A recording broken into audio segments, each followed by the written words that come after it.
And I never thought I'd really be coming to see you for something like this. Can you, Yeah. for a start, obviously I've grown up with your dad. Most people have, haven't they? Yeah, So yeah. just tell me a bit about your dad as a dad first. Very supportive. Never said no. Always said, okay, we'll have a go. See what you think. Have a go at it, you know. So whenever we decided in business to change tact or have a crack at something else, there was always, okay, let's have a little business plan and work it out. I mean, I said to Kev and I were talking about it that, you know, for 29 years he's been the voice behind me. Mm. You know, his desk is behind mine. He's been my advisor.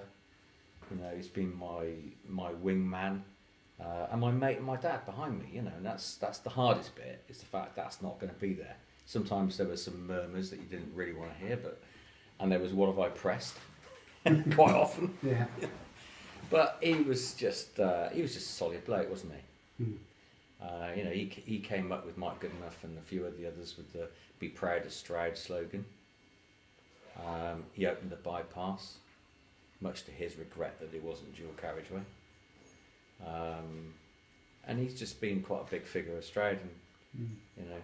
And it wasn't just the shop, was it? He branched out in terms of, like you said, Chamber of Trade. Oh, he was president of Chamber of Trade, but they've all had a go at that. Mike Goodenough and the rest of them, they all had to somebody, you know, in the days when you could interact with your council and so on. So yeah, he was a big figure in all ways. Everything he did was for the better of Stroud, not for the better of Peter Bateman. Yeah. And people would find it hard to believe that, you know, he reached the ripe old age of 79 because he looked about 50. Well, on the Friday before he passed away, which was the Tuesday after, on the Friday, a very nice nurse came in and she said to me, how old's Peter? And I said, well, he's nearly 80. She said, oh, he can't be. He looks 68, 70. I said, well, he's not. He's nearly 80. And that's what everybody thought. He was quite an upright, you know, strong character and young looking. Mm. And he was still helping out in the business, wasn't he? Yeah. 8 weeks ago, he chopped a 60-foot fir tree down, logged it. You know, it's just quick, and you know that's the way it is, isn't it? Yeah. But he always said, "I don't want to be a dribbling mess. If I am, you take me to Switzerland." Mm. Mm. And he's been your father. He's been your boss. Yeah. What's he been to you? What's he been? He's been to you as a boss, father. Hard, strict. Sometimes old school, but with big open views of new ways. So, for instance, when we put computer systems in, he had to get up there and learn it. He wasn't going to be left behind. When we did Sage, he had to learn how to do the Sage package. You know, emails.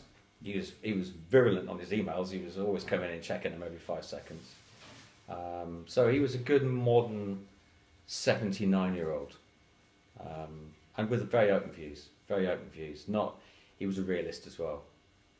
With the way retail can be and might go, but you know there's things in the pipeline, and he was very keen to get involved with what we might be coming up with. So he was always there for anything we wanted to do. Yeah. Pete Withy, James and Owen, he's described him in a tribute that he sent to me as Mr. Stroud. Yeah, I think if I gave you a vein of how pretty much most of the emails, you know, cards, condolences, letters have gone, is that he was a giant man in many ways, and Stroud was his heart. I mean, he grew up in Ackworth, up on Roper Common, so his background is his backdoor playground was up round the fort, playing cowboys and Indians and with little Roger Collymore and the likes of, and his view was always looking back at Stroud, even when he was a little junior. So his whole ethos was Stroud, his whole makeup, and there was nobody more proud of Stroud than him, I don't think. Mm. And he was a Wycliffe boy, of course, wasn't he? Yeah, he was a Wycliffe boy, sent there during the war. He was born in 1937, so he was sent there as a boarder at the ripe old age of 6.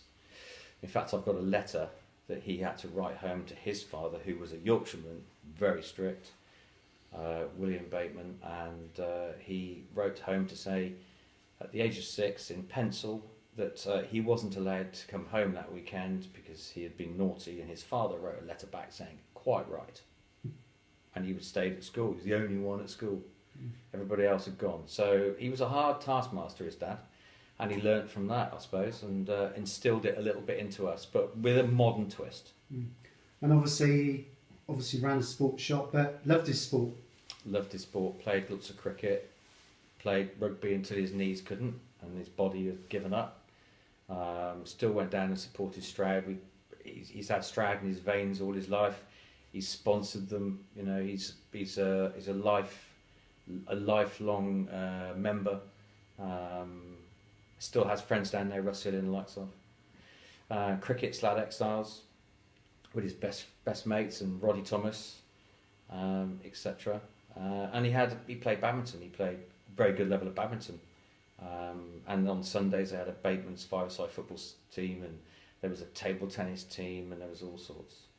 I mean, I liken him. They always say Jack Russell is Stroud's favourite sporting son, but he's everybody's favourite sporting grandfather. Yeah, and he was integral to Jack's little move into cricket. He helped when he was at Archway, and and Jack was always in here buying his bits and pieces, being a local boy. But he was always keen and proud of those that were trying their best at sport and help him on the ladder. I mean, your father was quite young when he took this business over, wasn't he? Can you tell us a bit about that? He was doing national service up in Louth in Lincolnshire, and sadly his father was looking after the shop, running Bateman's during the day, and then he was working in Hoffman's ball bearing. He was the manager of Hoffman's ball bearing factory, and they were producing all the ball bearings for the Spitfires and so on. And you can't do 20 hours a day without something happening, and he sadly had a heart attack. And my dad had to come out of national service in the RAF. He was a square basher, we called it. He was one of those little squaddies that tells you off all the time with their cap over their nose. And he had to come down and take over the business, of which he did. How old was he then? I think he was 23, something like that. I think it was 1961. So he took over the business. He gathered the staff together and said, who's in, who's out. And the one little man called Cliff Elderkin said, actually, I've managed to get accounts with all of the same people you've got accounts with, and I'm going to set up the top of the Stroud. And so the old man said, fine. And he went with his son, Max, who was a little bit younger than Dad, and till the point when they retired. Cliff retired and Max retired, and there was always two shops. Yeah, incredible. So the funeral is next week. It's on Wednesday the 29th at 12 o'clock in St Mary's Church, Painswick.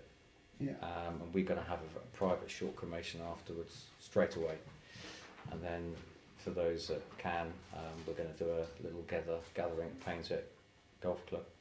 I know you said to me there's going to be a bit of a drive past beforehand. And we're gonna we joked, didn't we, that your dad would want the shop to remain open. Yeah. And we're going to close for the day, which you'll be turning over and kicking me for. But we're going to do a drive-by because we just feel it's fitting that everything he's done has been to do with town, to do with Stroud. Everything he's ever heard, he's put back into it. It's just been his life, isn't it? Yeah, and he is one of Stroud's legends. There's not many. That's very apparent in all the emails and so on. That's been the biggest sort of thread that comes out. Big gentleman that always had a bit of authority and had a solid point of view.